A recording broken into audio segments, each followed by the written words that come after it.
So welcome to the 10th January 2024-26 current affairs. So ఈ current అఫైర్స్లో first thing Swabhiman Parv. Swabhiman Parv అనేది ఎక్కడ జరుగుతుందంటే సోమనాథ్ ఆలయం, గుజరాత్ రాష్ట్రంలో ఉన్న సోమనాథ్ ఆలయంలో ఈ స్వాభిమాన్ పర్వ్ జరుగుతుంది. అయితే 1026లో సోమనాథ్ ఆలయంపై మహమ్మద్ గజని చేసినటువంటి తొలి దండయాత్రలో అనేక మంది ఆయనను ఎదుర్కొని పోరాటం చేసి అమరులైనందుకు గుర్తుగా ఈ స్వాభిమాన్ పర్వ్ చేస్తున్నారు. అలాగే పాక్షికంగా ధ్వంసమైనటువంటి గుడి స్థానంలో 1951లో అప్పటి ప్రధాని బాబీ రాజేంద్ర ప్రసాద్ హయాంలో ఈ సోమనాథ్ ఆలయాన్ని తిరిగి నిర్మింపజేయడం జరిగింది. అలాగే మహమ్మద్ గజని దండయాత్ర చేసి కరెక్ట్గా 1000 సంవత్సరాలు అయినందుకు వీళ్ళు ఎదుర్కొని పోరాడి ఇంకా సోమనాథ్ ఆలయాన్ని ఇంకా నిలుపుకున్నందుకు గుర్తుగా ఈ స్వాభిమాన్ పర్వ్ని నిర్వహించుకుంటున్నారు. ఈ స్వాభిమాన్ పర్వ్ ఎక్కడ జరుగుతుంది అంటే గుజరాత్ రాష్ట్రంలో ఏ తారీఖు నుంచి అంటే January 8 నుంచి 11 వరకు. దీనిలో కార్యక్రమాల్లో ఫస్ట్ వన్ శౌర్య యాత్ర. ఏ రోజు జరుగుతుంది? January 11. అంటే 108 గుర్రాలు, ప్రత్యేక శిక్షణ పొందినటువంటి 108 ప్రత్యేక బృందాలు 1 కిలోమీటరు ఇలా నడుచుకుంటూ వెళ్ళి వాళ్ళకి అమరులైన వాళ్ళని గుర్తు చేసుకోవడమే శౌర్య యాత్ర. రెండవది డ్రోన్ షో. 3000 డ్రోన్లతోటి చారిత్రక ఈ శౌర్య యాత్ర స్వాభిమాన్ పర్వ్ని గుర్తు చేసుకుంటూ కొందరు అమరులను వాళ్ళ చిత్రాలను చూపించడమే, డ్రోన్ల ద్వారా చూపించడమే డ్రోన్ షో. నెక్స్ట్ అఖండ ఓంకార జపం. ఒక చిన్నపాటి ఈ జపం ఒక మీటింగ్ లాగా కూర్చొని అక్కడ ఓంకార జపాన్ని చేయడమే అఖండ ఓంకార జపం. దీనిలో PM మోడీ గారు పాల్గొంటున్నారు. అలాగే శౌర్య యాత్రలో కూడా PM మోడీ గారు పాల్గొంటున్నారు. రెండవది వాణిజ్యపరంగా బయో బిట్సుమన్ని ఉత్పత్తి చేస్తున్న మొట్టమొదటి దేశం వచ్చేసి భారత్. బిట్సుమన్ అంటే ఏంది అంటే క్రూడ్ ఆయిల్ని ఫిల్టర్ చేయగా వచ్చేటువంటి ఒక సబ్ ప్రోడక్టే డాంబర్ లేదా తారు అంటాం. దీంతో మనం రోడ్ వేస్తాం. కానీ సమ్మర్లో మిగతా వెదర్ కండిషన్స్లో ఇది డ్యామేజ్ అయ్యే ఛాన్స్ ఉంది. కాబట్టి దానికి కొంచెం బయో ప్రొడక్షన్ అయినటువంటి పంట వ్యర్థాలు, కూరగాయల ఆకుకూరల వ్యర్థాలు కలపడం ద్వారా ఇంకొంచెం స్ట్రాంగ్ ఉంటుంది. కొన్ని ప్రాసెస్ చేయడం వల్ల ఈ రోడ్ ఇంకా స్ట్రాంగెస్ట్గా ఉంటుందని ఎవరు అభిప్రాయపడ్డారంటే CRRI, central road research institution. ఇది బయో బిట్సుమన్ ద్వారా రోడ్లను నిర్మించాలని చూస్తుంది. నెక్స్ట్ ఒరెన్షిక్. ఏంటిది ఇది? ఒరెన్షిక్ అనేది రష్యా అత్యాధునిక క్షిపణుల్లో ఒకటి. దీని యొక్క స్పీడ్ వచ్చేసి 13,000 కిలోమీటర్ల వేగం. ఈ ఒరెన్షిక్ 2024లో రష్యా ఏం చేసిందంటే ఉక్రెయిన్ మీద ఈ ఒరెన్షిక్ అనేటువంటి క్షిపణిని ప్రయోగించింది. ఈ ఒరెన్షిక్ అనేటువంటి రాకెట్ పదానికి అర్థం ఏంటంటే హేజల్నట్ చెట్టు. జనరల్గా రష్యా దేశంలో ఆ దేశంలో ఏదన్నా వెపన్ని తయారు చేసినప్పుడు దానికి రష్యాలోని ఒక చెట్టు పేరు పెట్టడం ఒక ఆనవాయితీగా ఉంది. నెక్స్ట్ కరెంట్ అఫైర్ వచ్చేసి డీప్ టెక్ స్టార్టప్ పాలసీని ప్రకటించినటువంటి తమిళనాడు ప్రభుత్వం. 2025-26 సంవత్సరానికి గాను డీప్ టెక్ స్టార్టప్ పాలసీని ప్రకటించింది తమిళనాడు గవర్నమెంట్. ఈ డీప్ టెక్ రంగం కోసం ఒక ప్రత్యేకమైన విధానాన్ని రూపొందించింది తమిళనాడు ప్రభుత్వమే. AI, రోబోటిక్స్, బయోటెక్నాలజీ రంగాలలో స్టార్టప్లను ప్రోత్సహించడానికే ఈ పాలసీని ప్రకటించిందనమాట. దీని ద్వారా తమిళనాడు ఆర్థిక వ్యవస్థని ఒక ట్రిలియన్ ఆర్థిక వ్యవస్థగా తీసుకురావడమే లక్ష్యం. దీనికోసం తమిళనాడు గవర్నమెంట్ 100 కోట్ల పెట్టుబడిని ఖర్చు పెడుతుంది. అలా ఖర్చు పెట్టి 100 డీప్ టెక్ సంస్థలను నిర్మింపజేయవాలని చూస్తుంది. ఈ 100 డీప్ టెక్ సంస్థల్లో తయారైనటువంటి కొన్ని టెక్నాలజీస్ని ప్రభుత్వమే తొలి కొనుగోలుదారుగా వ్యవహరిస్తుంది. అది గవర్నమెంట్ యాజ్ ఎర్లీ అడాప్టర్గా ఉంటుందన్నమాట. నెక్స్ట్ అవయవదానాల్లో తెలంగాణ ముందంజ. జనాభా నిష్పత్తి ప్రాతిపదికన దేశంలోనే అత్యధిక అవయవాలను మార్పిడి తెలంగాణలోనే జరిగింది. అయితే రీసెంట్గా ఇదే న్యూస్ 2-3 డేస్ క్రితం కూడా వచ్చింది. సంఖ్యాపరంగా తమిళనాడు ముందస్తు స్థానంలో ఉన్నది. 267 లేదా 268 ఆర్గాన్ డోనర్స్. అయితే ఇది నెంబర్ పరంగా, కానీ జనాభా నిష్పత్తి పరంగా చూస్తే తెలంగాణ 205 ఆర్గాన్ డోనింగ్ చేసిందనమాట.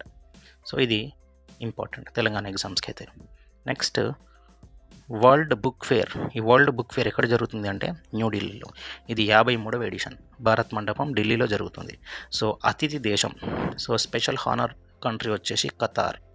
దాని తర్వాత ఫోకసింగ్ కంట్రీ ఫోకసింగ్ కంట్రీ అంటే ఎక్కువగా ఏ బుక్స్ మీద ఫోకస్ చేస్తున్నారంటే స్పెయిన్ బుక్స్ మీద. ఇదే ఎప్పుడు జరుగుతుంది? జనవరి 10th నుంచి 18th వరకు. సో ఇక్కడ ఎక్కువగా థీమ్ ఏంటిదంటే Indian military history, Waller and wisdom 75. Indian military history, Waller and wisdom అంటే ఇండియన్ ఆర్మీ స్టార్ట్ అయినా కానించాలి మొన్న ఆపరేషన్ సింధూర్ వరకు జరిగినటువంటి అన్ని మిలిటరీకి సంబంధించినటువంటి అన్ని విషయాలు ఇందులో బుక్స్ రూపంలో చూపించడం జరుగుతుందన్నమాట. సో నెక్స్ట్ కరెంట్ అఫైర్ వచ్చేసి సో హైదరాబాద్ పర్యటన doctor Jitendra Singh. So doctor Jitendra Singh గారు సో ఇండిపెండెంట్ క్యాడర్లో ఉన్నారు. సో ఇటు సైన్స్ అండ్ టెక్నాలజీ కావచ్చు, ఎర్త్ అండ్ సైన్సెస్ కావచ్చు, ఇక్కడ ఇండిపెండెంట్ ఛార్జెస్గా ఉన్నారు. సో ఈయన హైదరాబాద్ను జనవరి 9లో పర్యటించారు. సో కొన్ని కీలక కార్యకలాపాలకు ఈయన ప్రారంభించారు. దాంట్లో ఫస్ట్ది సమర్థ్ ఎక్కడ ప్రారంభించారు అంటే సో ఉప్పల్లో CDFD ఉంది కదా, అక్కడ centre for DNA finger printing and diagnostic. So ఇక్కడ ఈ CDFDలో ఈ సమర్థ్ అనేటువంటి కార్యక్రమాన్ని స్టార్ట్ చేశారు. సో ఈ సమర్థలో ఏం జరుగుతుంది? DNA ప్రొఫైలింగ్కి కావచ్చు, నెక్స్ట్ ఆ మాలిక్యులర్ డయాగ్నోస్టిక్స్ కావచ్చు, స్కిల్ఫుల్డ్ ఎంప్లాయీస్ని క్రియేట్ చేయడమే ఈ సమర్థ్ కార్యక్రమం యొక్క ముఖ్య ఉద్దేశం. నెక్స్ట్ ఐడియానా బ్రిక్ అనేటువంటి ఇంకో కార్యక్రమాన్ని స్టార్ట్ చేశారు. ఇది ఒక కొత్త technology incubator. So life sciences రంగంలో కొత్తగా వచ్చేటువంటి స్టార్టప్స్కి హెల్ప్ అంటే సో పాలసీ గైడింగ్ చేయడం కావచ్చు, ఇంకేమైనా టెక్నీషియన్స్ని ప్రొవైడ్ చేయడం కావచ్చు, అట్లాంటిది ఇవ్వడము. సో ఇది ఐడియానా ఇంక్యుబేటర్. ఇది కూడా ఎక్కడుందంటే CDFD ఉప్పల్లోనే ఉంటుంది. Next India's first bio happy district ఎక్కడుంది అంటే కేఈ పన్వార్ అనేటువంటిది ఇండియాలో ఫస్ట్ బయో హ్యాపీ డిస్టిక్. కేఈ పన్వార్ ఎక్కడుందంటే అరుణాచల్ ప్రదేశ్. సో మనం ఆర్గానిక్ వెజిటేబుల్స్ అంటేనే చాలా ఇష్టపడతాం, కానీ ఈ డిస్టిక్ చూడండి మొత్తం ఫస్ట్ బయో హ్యాపీ డిస్టిక్. అంటే సేద్యం చేసేటప్పుడు ఎక్కువగా సో ఎరువుల మీద అట్లాంటి వాటి మీద ఆధారపడకుండా, కెమికల్స్ మీద ఆధారపడకుండా సో ఫార్మింగ్ చేసేటప్పుడు సో ఎక్కువగా కృత్రిమ ఎరువుల మీద కాకుండా న్యాచురల్ ఫార్మింగ్ ఎక్కువ జరుగుతుందన్నమాట కేఈ పన్వార్లో. సో బయో హ్యాపీ అనేటువంటి పదాన్ని మొట్టమొదటిగా వాడిన వ్యక్తి ఎవరంటే MS Swaminathan. So MS Swaminathan father of green revolution తెలుసు మీ అందరికీ. సో ఈయనకి 2024లో భారతరత్న రావడం జరిగింది. సో మొత్తం 2024లో 5గురికి భారతరత్న ఇవ్వడం జరిగింది. ఆ లిస్ట్ ఒకసారి చూద్దాం. సో ఫస్ట్ PV నరసింహారావు, స్వామి చరణ్ సింగ్, దాని తర్వాత MS Swaminathan, Karpoori Thakur, Bihar ex-CM LK Advani అందరికి తెలుసు. ఈ 5గురికి 2024లో భారతరత్న ఇవ్వడం జరిగింది. నెక్స్ట్ ICJS ర్యాంకింగ్స్లో ఉత్తరాఖండ్ పోలీసులు ఫస్ట్ ప్లేస్లో ఉన్నారు. ICJS ఏంటిది? ICJS అంటే ఇంటర్ ఆపరబుల్ క్రిమినల్ జస్టిస్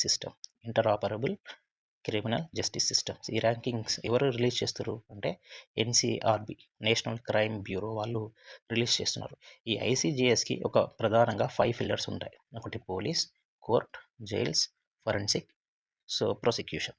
ఇవన్నిటిని కలిపి ఒకే స్టేజ్లోకి తీసుకొచ్చి అంటే ఒకరికి ఏదన్నా ప్రాబ్లం ఉండి ఇక్కడ ఒక దగ్గర ఇరికిపోయారనుకోండి, ఆ డాటా అంతా కూడా ఇక్కడ స్టోర్ అయిపోతుంది అనమాట. సో 1 డాటా 1 ఎంట్రీ అనమాట. సో ఒకసారి డాటా రికార్డ్ చేస్తే చాలు, ప్రతి దగ్గర ఏం జరుగుతుందో అదంతా ఆటోమేటిక్గా ఒకటి దగ్గరికి వచ్చేస్తుంది. సో ఇది ఎప్పుడు అయింది? 8 జనవరి 2026న ఈ ICJS 2.0 రిజల్ట్స్ ఇచ్చారనమాట. సో ఇది ఉత్తరాఖండ్ దీంట్లో మొట్టమొదటి స్థానంలో ఉంది, 93.46, హర్యానా 93.41, అస్సాం 93.16. సో ఉత్తరాఖండ్, హర్యానా, సో అస్సాం ఈ 3 పేర్లు గుర్తుపెట్టుకోండి. నెక్స్ట్ సిమిత్ర వర్చువల్ హెల్ప్ డెస్క్. ఈ సిమిత్ర వర్చువల్ హెల్ప్ డెస్క్ ఎవరు స్టార్ట్ చేశారంటే హైదరాబాద్ సిటీ పోలీస్ వాళ్ళు. సో హైదరాబాద్ సిటీ పోలీస్ వాళ్ళు సిమిత్ర అనేటువంటి వర్చువల్ హెల్ప్ డెస్క్ని స్టార్ట్ చేశారు. సో దీని ద్వారా ఏం చేయొచ్చు అంటే FIRలు ఇంటి నుంచే ఫైల్ చేయవచ్చు. కానీ అవి ఎలాంటి FIRలు అంటే సైబర్ నేరాలకు సంబంధించినవి మాత్రమే. ఒకవేళ సైబర్ నేరాల్లో డబ్బులు కనుక పోగొట్టుకున్నట్లయితే 3 లక్షల కంటే లోపు ఉంటే దీన్ని 0 FIR కింద నమోదు చేసి 0 FIRగా పరిగణించి లోకల్ పోలీస్ స్టేషన్లకు ఆ కేసును బదిలీ చేస్తారు. ఒకవేళ పోగొట్టుకున్న డబ్బు కనుక 3,00,000 కంటే ఎక్కువగా ఉంటే సైబర్ క్రైమ్ పోలీస్ స్టేషన్‌లో కేస్ ఫైల్ చేస్తారు. ఓకేనా? ఇది ఈరోజు ఉన్నటువంటి current affairs. So, thank you for watching.